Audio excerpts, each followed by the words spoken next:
Welcome to Reader Meet Writer Southern Edition featuring Brad Meltzer with his new book, The Lincoln Conspiracy.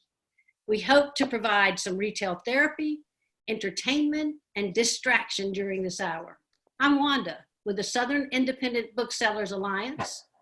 And now to today's writer, Brad Meltzer is the #1 New York Times best-selling author of The Escape Artist and many other best-selling thrillers, as well as the Ordinary People Change the World series.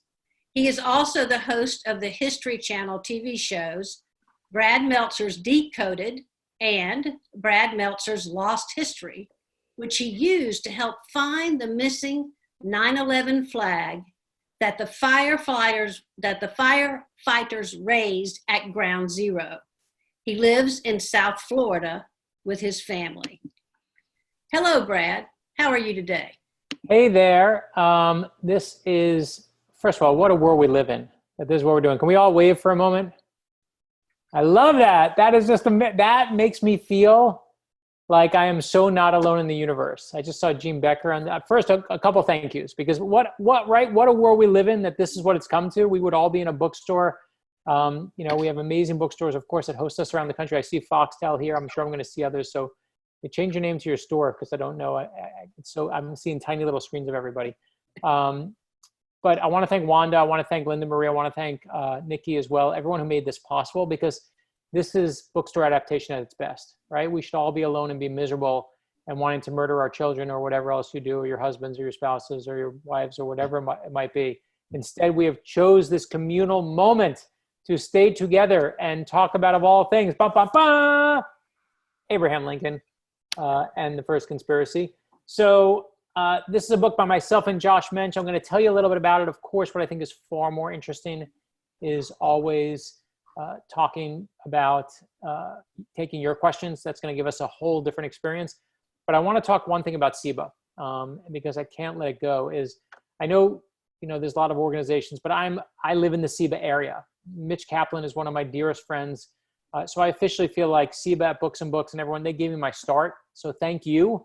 I've been to SIBA more than any other conference I've been to. I've met so many of you. I actually see more now, and now I'm going to stop reading out names because I'm going to leave people out. But thank you for what you do on behalf of all your readers. And I know there are a lot of readers out there, but so many of the booksellers out there. Thank you, thank you, thank you for what you do. And I said it before, I'm going to say it now, and I'll say it again. If your store needs signs, stickers, let me know. I'm happy to do them for anyone who asks. It's okay. Like, I'll drop them in the mail. When you have someone who's a pain in the ass and you're like, this guy needs it. He needs to have the sticker right now, or he's going to go crazy. It's a Father's Day. It's Mother's Day. Let me know. I'll drop them in the mail. Always honored to do it. You know that. I know Foxtel knows that. I've done them for over the years. So let's talk a little bit about the Lincoln Conspiracy. I love the fact that, by the way, everything behind me is all my wife's work, because she's like, you cannot be trusted to do anything nice. It's going to look terrible. But I want to point out what an egomaniac I am, is that every book behind me, even the ones on the side that you see like Spine Out, and only booksellers know what Spine Out is, right? I sit in most books, everyone puts books behind them now to look smart and important. I'm such a narcissist that every book behind me I wrote. That is how you can tell the maniacs among you, if the books behind them are all the books they wrote. So let's see John Grisham do that. I love John. He's actually a dear friend. So let me tell you a little bit about Josh Mensch and my work on the Lincoln Conspiracy. And just a little bit of background, of course. We all, of course, know the story of John Wilkes Booth ending Abraham Lincoln's presidency. But this is not that story. This is the story of the first secret plot to kill Abraham Lincoln at the very start of his presidency, at the very beginning.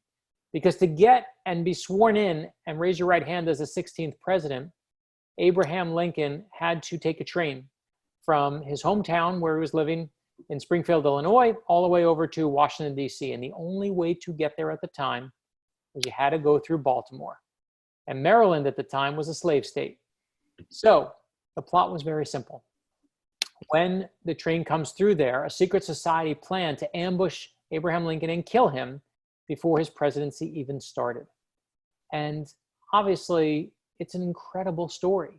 And immediately you go, why do I not know this story? How come I don't know it? We all know the other ones. If you think about where we are, guess what happens right after this stops? A civil war explodes. 4 years after that, Abraham Lincoln has a bullet put in his brain. And this was the most famous story of the time when it happened, the first original plot. But when the Civil War happens and Lincoln dies, it becomes a footnote. So we are here as lovers of footnotes, and anyone who loves books love footnotes, to bring this story back. And I even love how it begins, right? We're on a train in the middle of the night.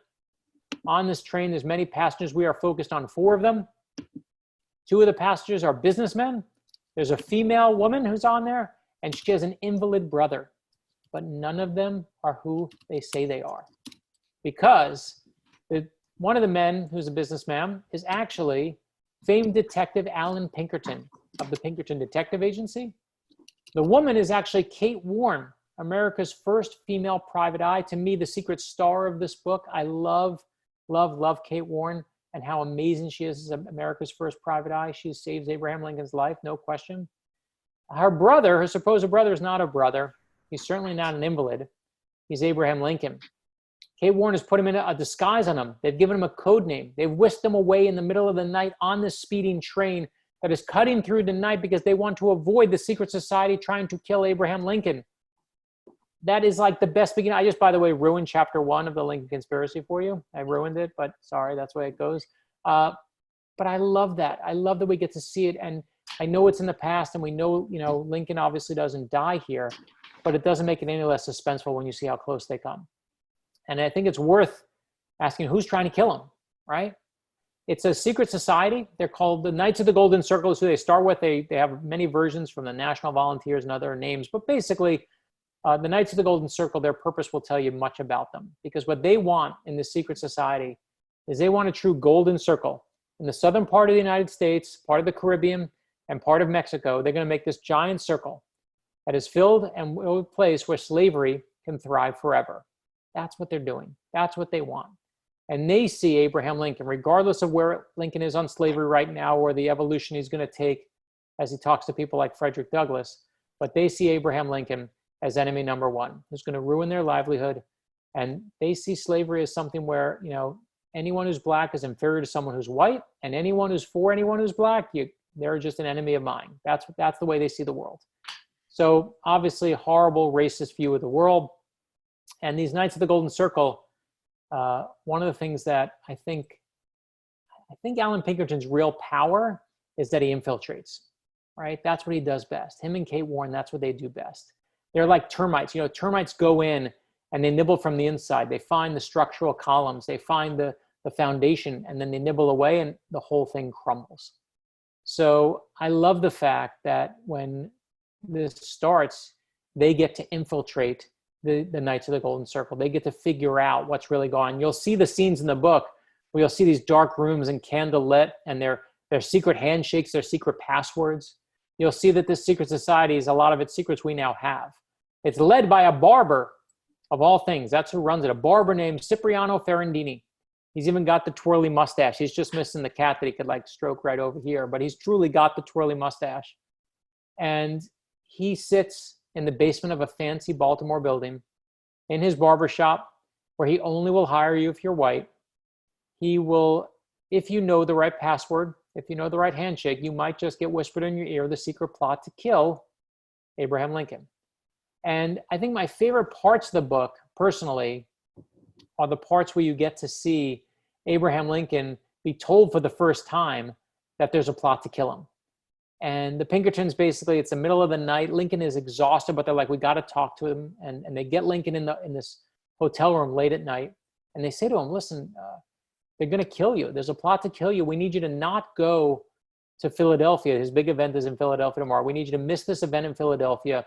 And we need you instead to skip Philadelphia. We're going to get you out of here early. We're going to save your life. And in that moment, Abraham Lincoln instead says, I'm not missing my event in Philadelphia. And they're like, what are you talking about? You want to know what he was planning in Philadelphia the next day? This is what he won't miss. Is in Philadelphia the next day, they are honoring, by raising a flag at Independence Hall, where they signed the Declaration of Independence, they are honoring the birthday of one of Lincoln's heroes, a man named George Washington. And Lincoln will not skip out on honoring George Washington. It's too important to him. Too important to everyone seeing him. It's too vital. And he does go to that event the next day. He shows up. He gives a speech. Josh Mensch our incredible researcher, found the speech. You see the speech in the book, and he talks about, we need to all have equal footing like the Declaration of Independence. He says, if we can't come together as a country and give that to everyone. And then Lincoln pauses a moment, this long pause, and he says, I was about to say that you should just assassinate me on this very spot rather than having to surrender. And we know in that moment that Abraham Lincoln absolutely knows there's a secret plot to kill him when he says, assassinate me on this spot. He knows what's hunting for him right now. But in that moment, and I won't ruin it, but right after that, because I'll ruin the part, they pull him out of there. They sneak him away. I won't tell you how. You'll see the disguise that they put him in. But I love, of course, that you get to see all this action that you never knew. I at least never knew existed. I'd heard of the story before, but it was like kind of knowing the edges of the puzzle. I knew the edges of it, but I never knew what the picture was in the middle. And it was great to kind of see it. But I will say that for myself and for Josh Mensch, my co-writer, that the reason it's very titillating for me to say to you, hey, we got the secret plot to kill Abraham Lincoln. And I know that will make people think, oh, that's a good Mother's Day gift, and that's a good Father's Day gift, and that's fun. And I love that people are buying books for that reason. But to me, the reason I think it's so important is it's not just about the plot, but it's about the context of when that plot was taking place. Because you look at the time where the country was, the Civil War is about to explode. When Lincoln gets elected, this is how long he gets. He gets 3 days. 3 days after he's elected, South Carolina passes a resolution saying they want to secede from the Union. That's what they give him, 3 days. By the time he's sworn in, 6 states have already seceded. The Civil War is on. Here we go. They're already saying, that's how much we hate you. And it's a moment in time where the country is being fractured in two. Whatever side you're on, you hate the other side. Whatever side you're on, you think the other side are horrible, awful people. Does that sound familiar to you? Right? That's exactly where we are as a culture right now. And we need to show, and what we wanted to do was to show people what great leaders do in that situation. Because that's what's important. Abraham Lincoln doesn't come in and pick a fight with everyone. He doesn't divide us more. What Abraham Lincoln does in that moment is he shows the power of uniting us. He stands for that union. And I love that because we all know Abraham Lincoln at the end of his presidency, right? Emancipation Proclamation, wins the Civil War, the great man with the great beard and the great top hat. We all know, if I woke any of you up in the middle of the night at 3 a.m., I came into your house, which now is going to make you, when you're going to bed tonight, you're going to be thinking of me coming into your house, right? But if I came in your house, woke you up at 3 a.m. and I said, tell me about Abraham Lincoln, you'd go, Civil War, a log cabin. You'd say all the cliches, right? Free the slaves. But that's Abraham Lincoln at the end of his story.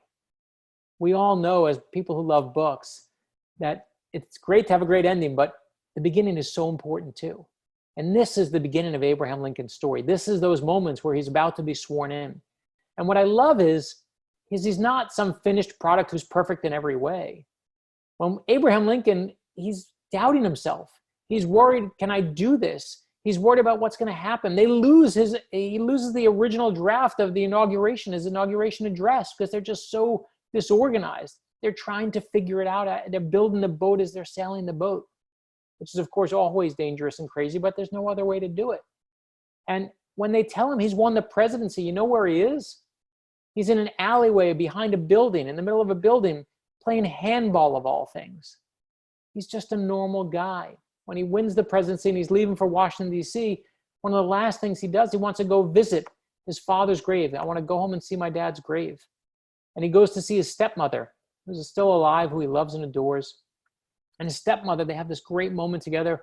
And I love this image that Abraham Lincoln, when he sees her, she's sitting in a rocking chair and he puts his giant long arms and he hugs her around the entire rocking chair because he's so big. And he takes this woman in, they have this wonderful time recounting stories to each other. And when he leaves, she's sobbing, and he's apparently sobbing too.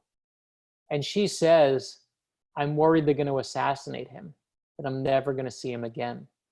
And she's absolutely right. She's never going to see him again.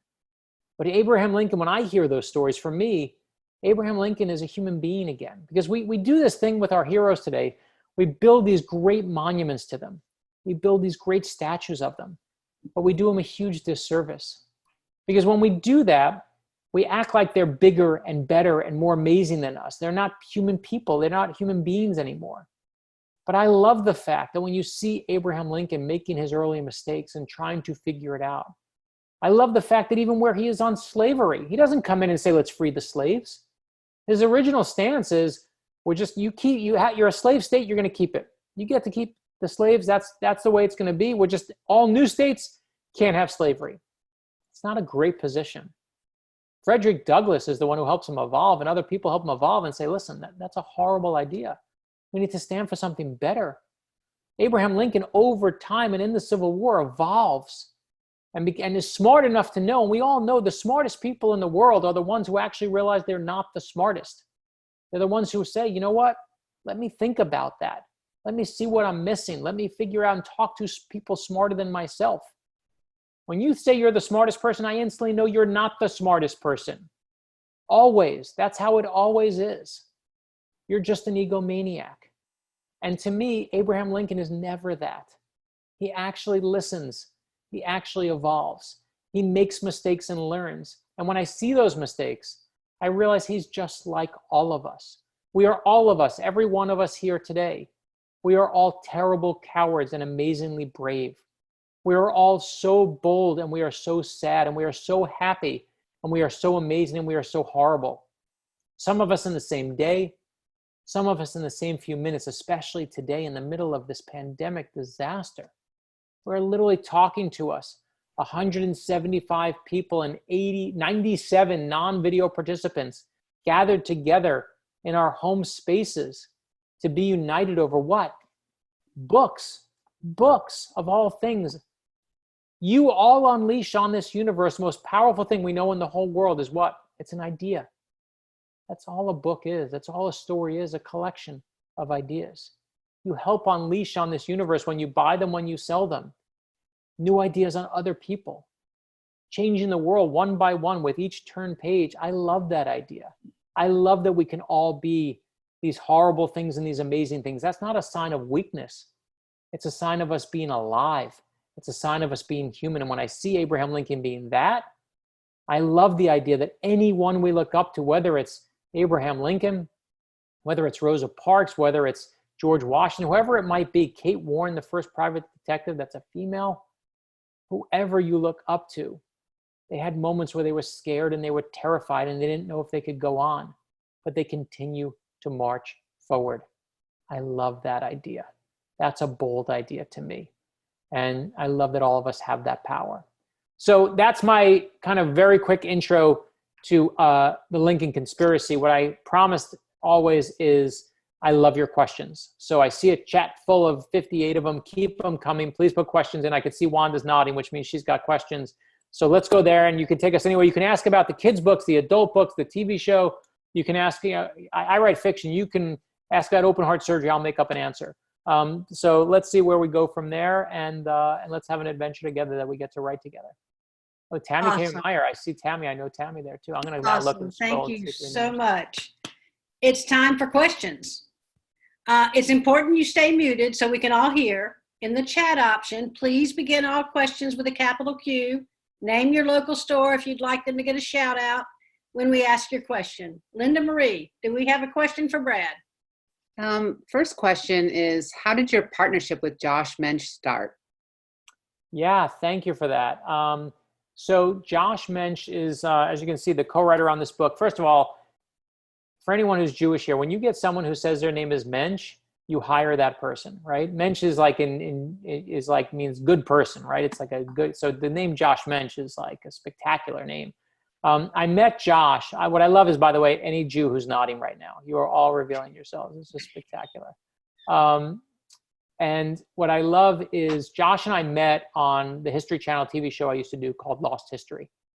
And for those who don't know the story, I went to the History Channel and I said, I want to tell the story of lost historical artifacts and bring them back. And they were like, is it going to work? And I told the story on air of the 9/11, the famous photo at 9/11 of the firefighters raising the flag at Ground Zero. That flag actually went missing right after that photo was taken. And I was obsessed with finding it. I was like, it went missing for over a decade. So I went on national TV. I said to the camera, listen, the flag has gone missing. Someone out there, you have it. I'll give you $10,000 if you bring it back, and please bring it back. And I said, kind of ad-libbed on there that we lost a friend, Michelle Heidenberger, was a flight attendant on the Pentagon flight. And I said, please bring it back. I want to bring it back in her honor. And what I couldn't tell anyone is 3 days after the first episode of Lost History aired, that Josh was the executive producer on, we got a phone call. And someone said, I watched the show Lost History. I have the flag. I want to return it. And they walked into a fire station in Everett, Washington, of all places, and returned it. And it took us a better part of a year to authenticate it, to do the research. We work with the former head of the FBI's art crimes unit to figure out where it was and if this authentically is the right one, making sure, testing the DNA, testing all the dust that was in there, trying to figure out the timeline and all these different details. And on the 15th anniversary of 9/11, I got to unveil that flag in the 9/11 museum.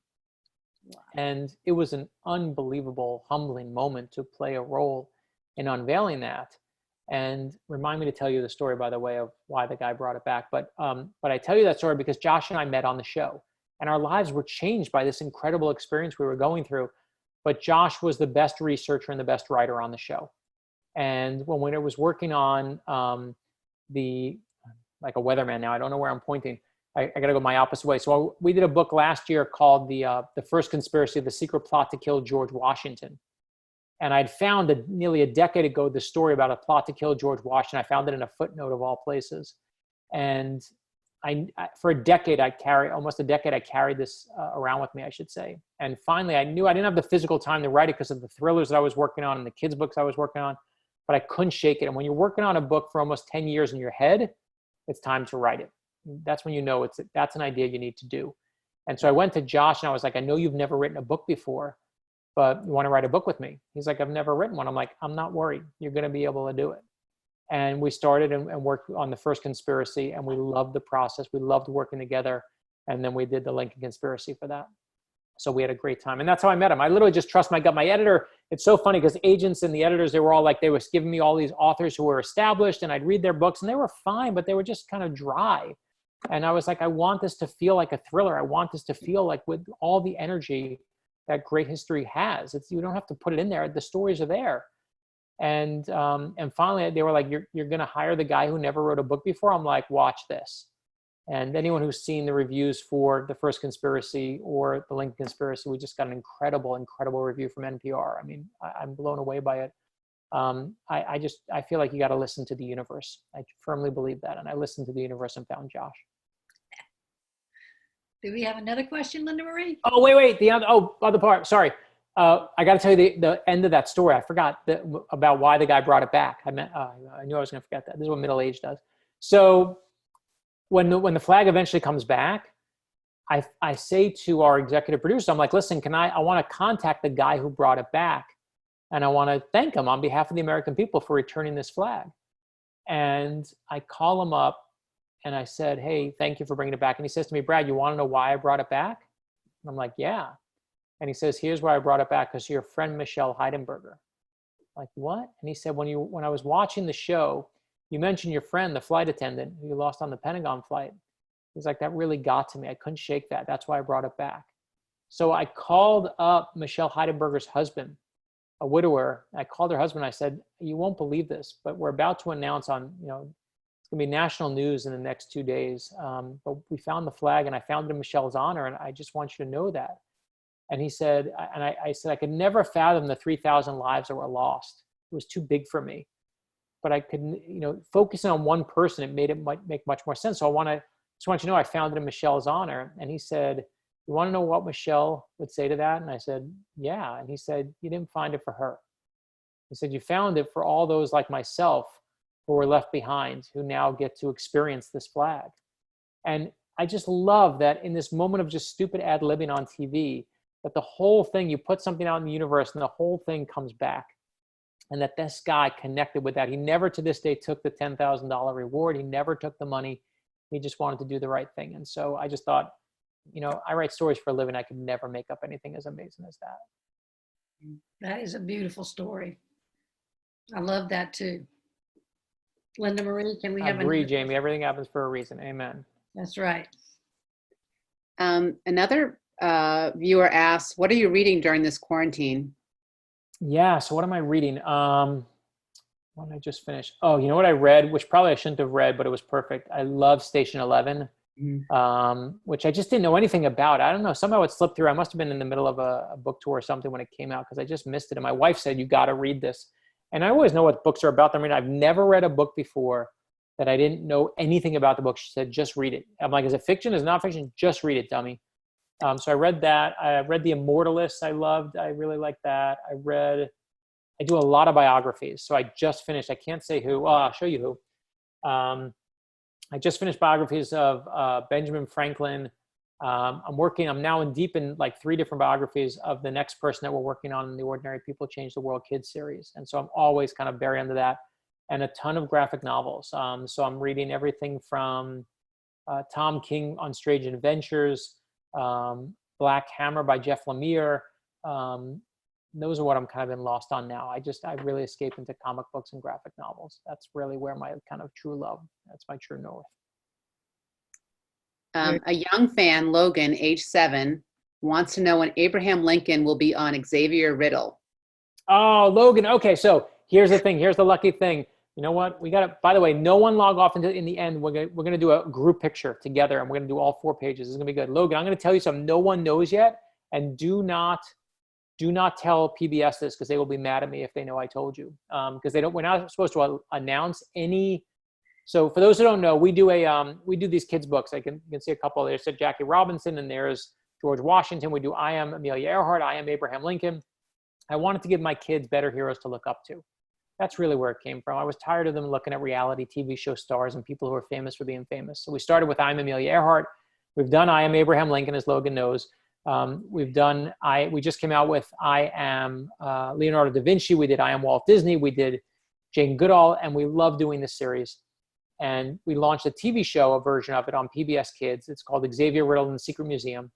It's about a boy named Xavier, his sister Yadina, and their best friend, the most handsome cartoon character in the world named Brad. And I'm a cartoon character on this show. And basically every episode, the 3 characters, they have a problem, like they're being bullied. They go to their secret museum. They go back in time to meet Rosa Parks. Rosa Parks teaches them a lesson about how to deal with bullies. They come back to the present day. They use that lesson. And every day on PBS Kids, you can watch the show. But we're never allowed to announce who the next heroes are until the episodes are done. But I'm totally breaking the rules in honor of Logan. Abraham Lincoln is totally coming really super soon. I just read the script for it. They are animating it right now. It's an awesome story, and he is coming really soon. But if PBS Kids says it, and Logan, we're going to find you. Don't tell anyone. Next question, Linda Marie. Is Decoded ever coming back? We miss you investigating history with Buddy, Mac, and Scott.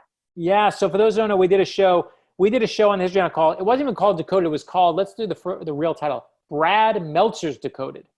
Brad Meltzer's Decoded. That's the best title of all time. I said to my wife, honey, what are we having for Brad Meltzer's dinner tonight? Because yesterday we had Brad Meltzer's chicken, and tonight I'd like to have Brad Meltzer's pasta. And she was like, you can go sleep on Brad Meltzer's couch. And I'm not even joking. If you knew my wife, you'd know that's true. So I love the fact that we did Decoded. We would investigate real historical mysteries. It's actually how I found this story. I found this story when we were doing the Lincoln conspiracy episode about the Lincoln assassination, the John Wilkes Booth one. That's where I kind of first, doing research on my own, figured out this story. And if you like Decoded, write to the History Channel on social media, tag them. They are not at History Channel, they are at History, just at History, and say, bring back Decoded. That's how shows come back, is when people do that. So yes, I love doing that show. We had a good time doing it. And the truth is, this book is just decoded in book form. That's all it is. I was like, okay, you're not going to give us a show? I still know how to tell the story. My first love is books. And if you read this, I promise you'll see the cliffhangers in every chapter. That's just the commercial break. We just don't give you the commercials. You get them commercial free. What is the next conspiracy theory you want to research? Yeah, so we're working on the next one right now. That one I actually can't say, that the publisher will physically kill me. There are so many good ones. There are just so many good ones out there. And maybe this is the place I'll tell you about all the things that are coming next, just so you hear. The next, obviously, this is the new book. The most recent kids book is, we have it somewhere here. I Am Leonardo da Vinci is the newest kids book. I brought for you, I wanted a surprise. I wanted something that like makes this different than every other event that we're going to do. So don't tell anyone. We announced part of it. I'm going to show you something that we can't show anyone. The next kids books in the series, we are doing, I have the proof copies here. I Am Benjamin Franklin. And at the same time, this is also coming out in October. This I just got, it's color printed. I just got the proofs. Maybe our most important book we've ever done, I Am Anne Frank. And it's a beautiful, look at the art that Chris Eliopoulos did here. It is a beautiful, breathtaking book. And one of the things I had him do for Anne Frank is I wanted him, you know, how do we tell this story to young kids? And so when she enters the attic, rather than it being a full page color, you know, beautiful, we have these soft tones throughout, but we actually shrink the page and we turned it into these small black horizontal panels with black above and black below, like a letterbox. So that as she's in there, the space keeps shrinking and shrinking and shrinking around her. And it is a breathtaking book. What I brought, and again, don't tell Penguin, I'm going to deny it, but if you want to look, I'm going to show you pages that no one has seen before. No one has ever seen this, but this is I Am Ben Franklin. This is the opening. Oh my goodness. So here's I Am Benjamin Franklin. And for Philadelphia, no one has seen this one. I'm going to show you Chris drew Philadelphia when he arrives in Philadelphia. It's so beautiful. I'll show you that one too. I just love when he arrives. The problem with these proofs is they're not bound, so the pages come apart, but you can kind of see it goes across. And there's all of Philadelphia as he finally arrives. So Chris Eliopoulos is our amazing artist. He has kind of this like Calvin and Hobbes meets Charlie Brown style, but it's, you know, we all want our kids off their phones. We want them off their screens. The only way to do that is you got to give them something better to look at. And Chris's art is that secret weapon. So these are the next kids' books. And then perhaps most important, the thing that I'm working most on is the sequel to this, The Escape Artist, my last thriller. And so Zig and Nola are coming back, and you'll see that should be hopefully coming next year. I'm just trying to finish it, and like everyone else, just distracted in this crazy world we live in. A fan from Writing Books on St. Simon's Island asks, can you tell us a bit about how you research as you're writing your books? And where did you find your most of the primary documents for use in this book? Yeah, so and tell me the name of the store again so we can give them a shout out. Writing Books on St. Writing Simon's Books. Island. Okay, good. Well, thanks to Writing Books for sending you. I appreciate it. And hey, Michael Brown, I see you there. So happy birthday to Evan. So to go, let's start. Let me go back a little. So the research for me always starts, and I'll do both. I'll do the thrillers and I'll do the nonfiction. For the thrillers, the research is all me. It's me talking to people out there. So I do a lot of work with the USO. I travel the world. I've been to Kuwait and Oman and Qatar and Cuba and Turkey, and we go around entertaining our troops across the globe. And it was there that I found out about Dover Air Force Base. And everyone knows Dover, even if you don't know the name of it. But it's where when our fallen troops come back in the military and those flag-covered coffins come off the plane and you see everyone salute them, that's Dover Air Force Base. And when we have anyone who's serving overseas and their body comes back, it goes to Dover. When the space shuttle crashed, the bodies of the astronauts went to Dover. All of our spies around the globe are 007s, the equivalents that we have. When they die and they're killed, their bodies go to Dover too, which means Dover's a place filled with secrets. And I was like, I want to know more about that place. That's how I start my research of saying, what do I want to know more about? And so I went and talked to people at Dover, and I give them the plot. That's how I do my research. I literally give them the plot to my book, and I said, listen, I want to have, and the people that work there blew me away. They have, men and women who will spend 12 hours rewiring someone's jaw because a mother says she wants to see her son's face one last time. Rebuilding someone's hand because a mother says that she wants to hold her son or daughter's hand one last time. These were the best of us working on the best of us, our fallen troops. And I said to him, here's the plot I want. Have you ever found a secret message on someone's body, like maybe on a tattoo and I said, you know better than I do. You deal with these bodies coming in all the time. And the person said to me, listen, if you're on a plane and your plane's about to go down, and if you have enough wherewithal, you write a note and you eat that note that the liquids in your stomach on that plane crash will protect the note when you crash. And I'm like, that's a crazy idea. He says, it's not an idea. It really happened. And I'm like, what? And I'm like, okay, I got the plot of the book. I got the plot. And that's, you know, I said, here's what we're going to do. We're going to have Zig, who's the main hero, is going to be working in Dover Air Force Base. A body comes through. It's the body of someone he knows, a woman named Nola Brown. And he knows Nola. Nola is 25 years old, used to be a Girl Scout with his daughter when they were both little. So he wants to take care of her body, wants to show her the respect and dignity it deserves. He's laying her body to rest. And he sure enough sees when he opens her stomach that there's a note inside. And that note says, Nola, you were right. Keep running. And he realizes this body is not Nola Brown. Nola Brown is still alive. She's on the run. She's the escape artist. I just ruined chapter 1 of The Escape Artist for you, but basically, again, that's the way it goes. And I was like, so that's the research process for me, is really bringing it out and letting it live with real people. Obviously, a book like this, like The Lincoln Conspiracy, is very different. Josh and I go out for primary sources. We can't really go out and talk to Abraham Lincoln. We can't talk to the Pinkertons, to Alan Pinkerton, to Kate Warren. But the good thing is they left diaries. So it's easy to find newspaper articles about this. This was the most famous story at the time when it all happened. But, you know, again, you're trusting someone who's kind of a secondary person in there. So what we really prided ourselves on is going to those primary sources. There were almost 50 pages of footnotes in this book.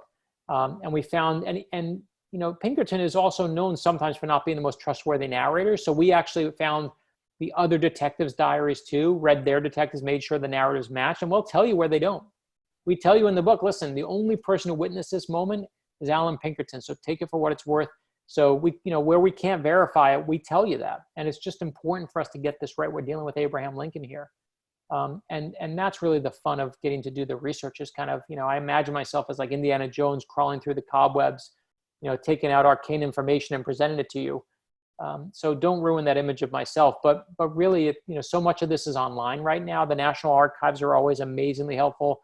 When we did the Washington book, it was the New York Historical Society, because the beginning of the Revolutionary War, so much was fought in New York, and Washington's headquarters were there. So they were amazing places. And you just have to find that right library, that right place. And it's amazing what you can find these days. In fact, the National Archives recently they call it the Founders Online, all the founding fathers and mothers' original documents. They digitized them all. So have at it, go after them. They're really fun to explore.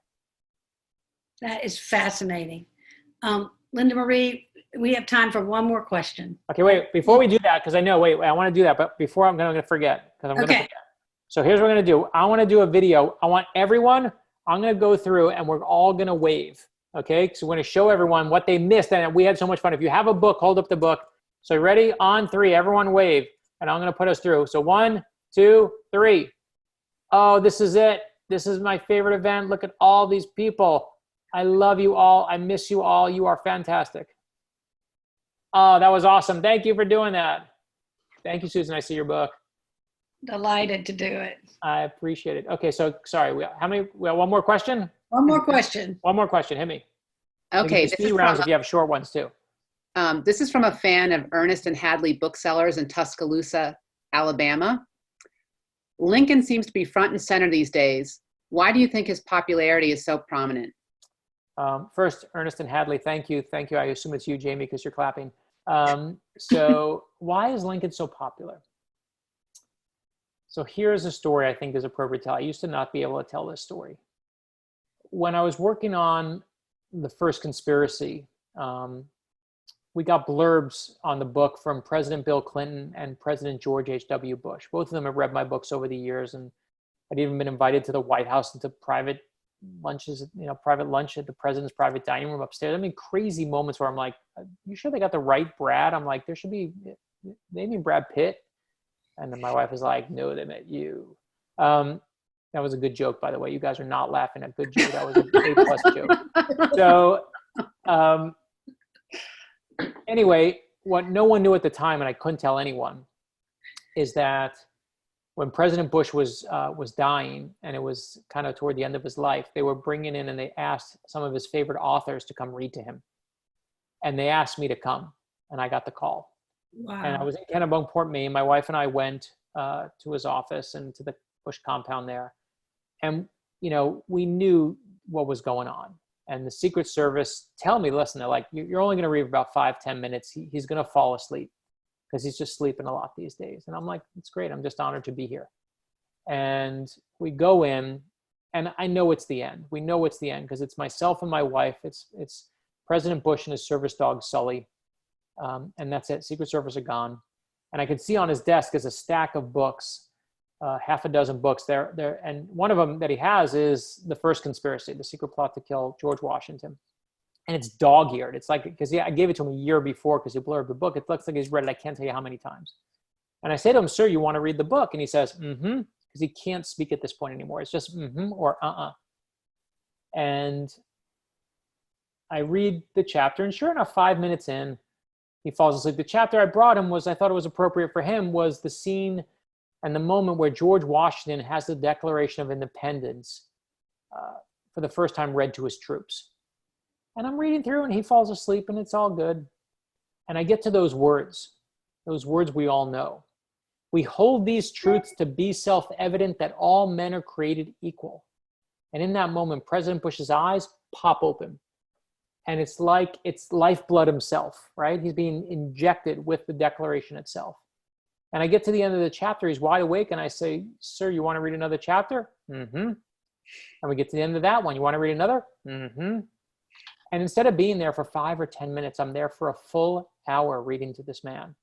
And when I'm done, I go and say goodbye to him. I know I'm never going to see him again. I thank him for everything he's done for me and what he's done for literacy. They do beautiful work, the Bush Foundation for Literacy. No partisanship about it. Democrats, Republicans, take them all, bring them together.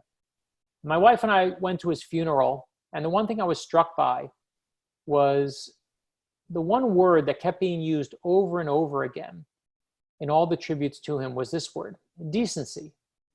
Decency. And yes, it was because he was a decent guy, but I think it's because as a culture that we're starving for decency today. And I tell you that story to answer Jamie's question, right? We're starving for decency today. It is no coincidence to me, and why Abraham Lincoln is so important right now more than ever. It's no coincidence to me that last year, the 2 big biographies were about Neil Armstrong, who never used the word I, used to use the word we, and Mr. Rogers, right? We're a culture that is starving for decency. What we do right now on social media is we pay attention to those who are the best at calling attention to themselves. I, look at me, wow, write in all caps, write in triple exclamation points. I am tired of that nonsense. I am tired of the egomaniacs who need to do that. I would much rather have the decent, humble people that are like George Washington, like Abraham Lincoln, and yes, like that man I was reading to, President Bush, who gives credit to other people, doesn't say he knows it all. And I think, to me, that's why Lincoln has such a resurgence right now. It's because we're starving for the kind of leadership that unites us again and reminds us, it's, to steal from the best. Let's look at Lincoln's first inaugural. What does he say? On that day, they tell him that there's a plot to kill him. And less than 2 weeks later, he's standing up there, raising his right hand. He gives his inaugural address, and he knows they hate him. He knows he's despised. He knows the South took him off the ballot just because they hate him. Not because of Southern values, because they're racist in that moment, right? That's what they're standing for. He knows they hate him because of his stance on slavery and where it's going to, as it starts to rise. And what Abraham Lincoln, in the midst of all that hatred, and South Carolina saying, we're out, we're done. You know what he says? He says in his first inaugural, we're not enemies, we're friends. And we should stand united.